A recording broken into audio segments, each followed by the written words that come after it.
Hey folks, what is going on? It's me again, CJ. Do you have eyes? Well, if you do, that is just splendid because they make reading so much easier. And oh boy, you should be reading, like right now. What are you even doing if you're not reading? Especially if you're not reading my very own fanfiction in memoriam. I just hit 3k reads, which is absolutely mind-blowing to me. And I thought, why not shamelessly try and reel in even more readers with this video? So without further ado, here we go. And if you're scared that you have no idea what's going on, here's a quick rundown. Unus and Annus are trying to escape the timer that is slowly ticking down.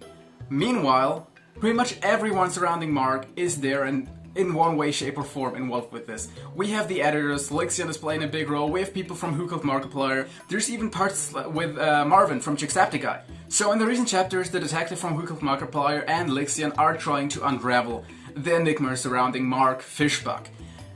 That's where we are, so let's just get right into it. The rest of the day was quickly eaten away by more research, albeit it was ultimately a fruitless one. The detective excused himself as the sun set, but not before asking Louis to send him their findings. The room was strangely quiet after he left.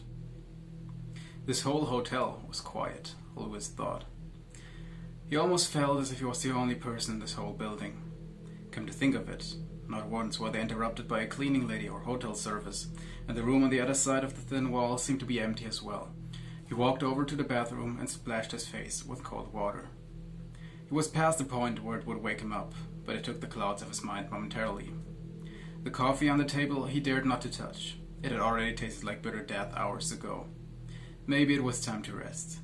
He had slept maybe 3 hours in the last 2 days, and it was beginning to catch up to him. The hard mattress looked like a cloud straight out of the heavens to him.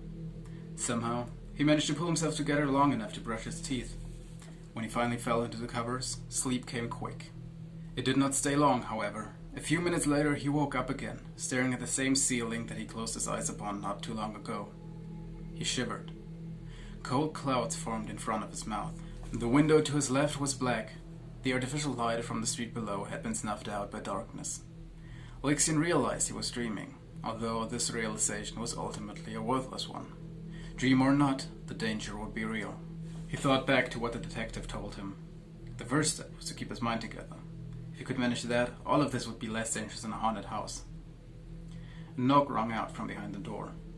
He knew what was coming, and this time he was prepared. The lunky creature scratched against the wood from the other side, trying to edge his claws into any opening it might find. He closed his eyes, focused on his breathing. The air was as cold as if he was standing outside on an early winter's day, sometime past Halloween. The scratching stopped. Lixian did not move. He heard a creak as the door was opened by an invisible hand. No steps followed, but nevertheless he knew the creature was inside the room now. Something stood next to him. He could feel the cool air on his face as the creature breathed. Stay calm, he told himself. Remember what the detective told you. A safe place. The dream took place inside his mind. He could redirect it, reshape it. He breathed in sync with the creature. In and out. In and out. It felt as if he was falling into his mattress. Anyway, I hope you enjoyed this little reading of mine. Go check out In Memoriam, it is in the description down below. We are almost done with the first part because Wattpad caps my chapter amount at 200, so we're at 150 now. Go check it out. Chapters are usually between 200 and 1,000 words, so whether you want to burn through all the chapters in one setting, or you just want to read one at a time, take maybe a minute of your day, you can just read In Memoriam. Go check it out. I don't know what my voice is doing right now, but it sounds fun, so have a nice day and see you all tomorrow.